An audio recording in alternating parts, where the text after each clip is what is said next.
हाँ, तो मैं थोड़ा-सा पीछे से बैकग्राउंड से बताना चाहूँगी कि जैसे 2020 में ये पैंडेमिक आया था, उस टाइम ये न्यू पैंडेमिक था, किसी को इसके बारे में पता नहीं था कि कितनी सीवियर बीमारी करेगा, कौन-सा ट्रीटमेंट सही रहेगा, सो डॉक्टर इसके ऊपर रिसर्च कर रहे थे।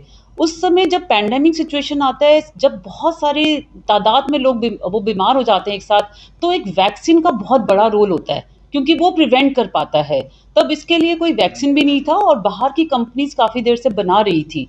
तो ऐसे ही जो एस्ट्राजेनेका है उन्होंने भी एक टेक्नोलॉजी से बनाया जो सीरम इंस्टीट्यूट को दिया।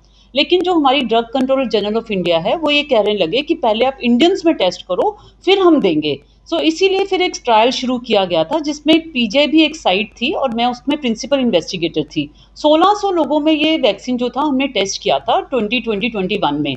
अभी हम टेस्ट कर ही रहे थे क्योंकि देखा गया कि सेफ है और बाहर से भी स्टडीज आ गई थी, तो गवर्नमेंट ने डिसाइड किया और बीमार इससे डेथ्स काफ़ी हो रही थी कि वैक्सीन हमें कम्युनिटी में देना है, स्पेशली हेल्थ केयर वर्कर्स पे सबसे पहले हम शुरू करेंगे।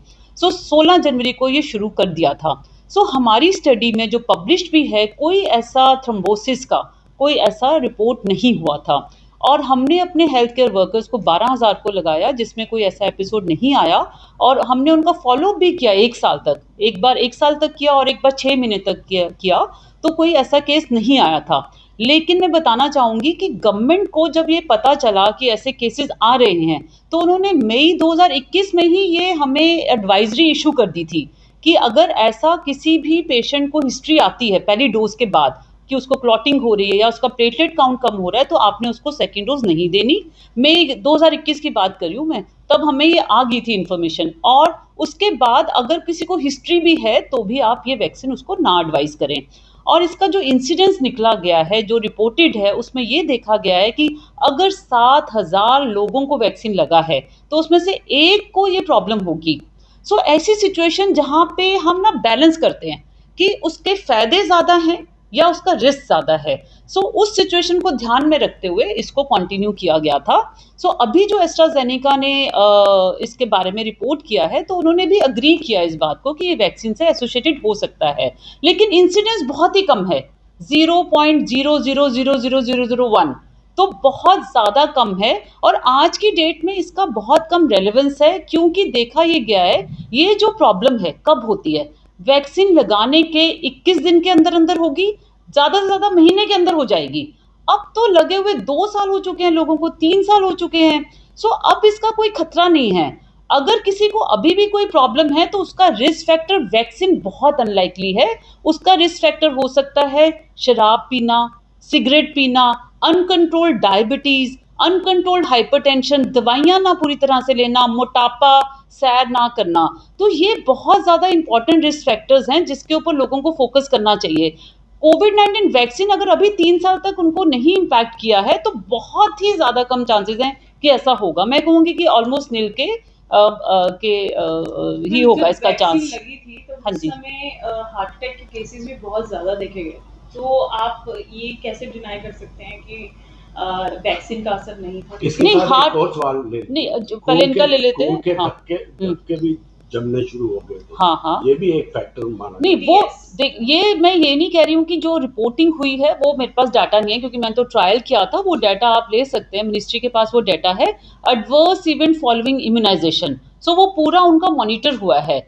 सो अगर आप हमारी इंडिया की पॉपुलेशन देखें 130 करोड़, ठीक है, और अडल्ट में लगाएं तो इंसिडेंस बहुत कम है। मैं तो ये कह रही हूँ कि आपके चांसेस वो बीमारी होने के बहुत कम है, और अगर हैं भी तो वो शुरू में हो जाते। आपके वैक्सीन की 2 डोजेस लगनी थी और 1 डोज के आपके महीने के अंदर अंदर आपको वो प्रॉब्लम आ जाती। तो अब तो मतलब कि 2 साल हो चुके हैं। मैं ये कह रही हूँ आज की डेट में इसका कोई रेलेवेंस नहीं है। वैक्सीन बनना बंद हो चुका है, सीरम इंस्टीट्यूट नहीं बना रहा, ना ही हम किसी को एडवाइस कर रहे हैं कि आप वैक्सीन लगवाइए, ना ही हम इसकी ज़रूरत है हमें, क्योंकि अब तो सब भी इम्यूनाइज्ड हैं। उस टाइम ज़रूरत थी और देखा भी गया जिनको वैक्सीन लगे, ये वैक्सीन 70% इफेक्टिव था सिविरिटी कम करने के लिए, डेथ कम करने के लिए, हॉस्पिटलाइजेशन कम करने के लिए। माइल्ड इन्फेक्शन नहीं कभी कम की इसने, लेकिन डेफिनेटली सिविरिटी कम हुई। मैंने खुद 3 डोजेस लगवाई हैं। फर्स्ट डोज 16 जनवरी को लगवाई थी 2021 में, सेकेंड डोज और बूस्टर डोज। मेरे पेरेंट्स 75 ईयर से ऊपर हैं, दोनों को मैंने कोविशील्ड लगवाया था। बिल्कुल ठीक है, 2-3 साल हो गए हैं उनको, बिल्कुल ठीक है। एक डायबिटीज़ है, एक हाइपरटेंसिव है, कोई ऐसी प्रॉब्लम नहीं आई है। मैंने अपने इन-लॉज़ को भी लगाया, वो भी 78 ईयर्स के हैं। तो मतलब कुछ ऐसा ऐसा प्रॉब्लम है ही नहीं। अगर मतलब बहुत कम इंसिडेंस है, तो ये पुरानी खबर को अब उठाना इस बात का और डरना मतलब बिल्कुल बेबुनियाद है, मैं ये कहूँगी। मैडम एक सरल भाषा में आम लोगों को यदि आप समझाना हाँ, चाहें, हाँ, हाँ, हाँ। जिनके अंदर इस वक्त माहौल पैनिक वाला हाँ, हाँ, है, हाँ। उनको आप सरल भाषा में किस तरह से कहना चाहिए? मैं उनको ये बताऊँगी कि ये जो टीका है, अभी आपको 2-3 साल हो गए हैं, अगर आपको होना होता तो हो चुका होता। अब इसके से डरने की कोई बात नहीं है, खतरे की कोई भी बात नहीं है, आज की डेट में। Thank you madam. Thank you.